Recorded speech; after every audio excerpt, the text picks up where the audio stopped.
मुंह में छालों का हो जाना एक तकलीफ दह मर्ज है।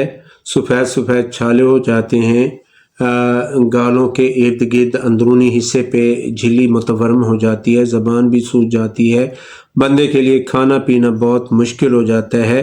बिलखसूस मुरगन ग़िज़ाएँ और मिर्च मिसाले वाली ग़िज़ाएँ उसके लिए अज़ाब बन जाती हैं।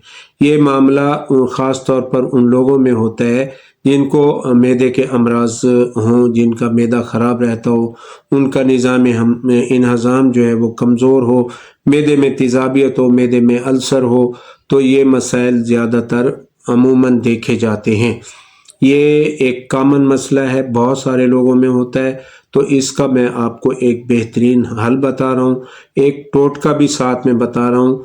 पहले टोटका बता देता हूँ। आपने हल्दी लेनी है, बारीक पीस लेनी है, खालिस हल्दी लेनी है बाज़ार से, उसको घर में कूट पीस कर बहुत बारीक कर लेना है और उंगली से गालों के इर्द गिर्द ज़बान के ऊपर नीचे दिन में 2 बार मलना है।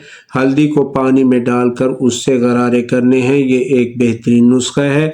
इसके साथ आपको एक खाने का नुस्खा बता रहा हूँ, ये भी बड़ा बेहतरीन है मुंह के छालों के लिए, अल्सर के लिए, मुंह के अल्सर के लिए भी ये बहुत बेहतरीन है, तेज़ाबियत मैदा के लिए भी ये बहुत बेहतरीन नुस्खा है।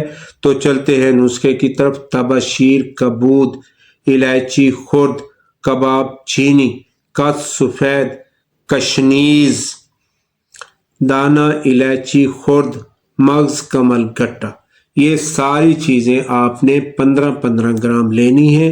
इन तमाम चीज़ों को बारीक करना है। बारीक करने के बाद इनका पाउडर हो जाएगा, वो आप बंद जार में रखें। आधी चाय वाली चम्मच सुबह, आधी चाय वाली चम्मच शाम पानी के साथ लेनी है, खाना खाने के 2 घंटे बाद।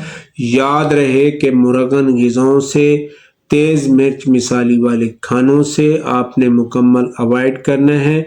वो चीज़ें जो ज़्यादा तेज़ाबियत पैदा करती हों उनसे भी आपने अवॉइड करना है। इसके लिए विटामिन B12 जो होता है वो भी बहुत अच्छा होता है, उसकी गोलियां मिल जाती हैं, वो भी आप ले सकते हैं। तो ये आपको एक बेहतरीन हल बताया है। मैं आपका मुआलिज सैयद अब्दुल अज़ीज़ बुखारी, पाक हर्बैक्स दवाखाना से। सेहत से मुतल्लिक कोई भी सवाल हो तो स्क्रीन पर दिए गए नंबर पर आप हमसे रब्ता कर सकते हैं।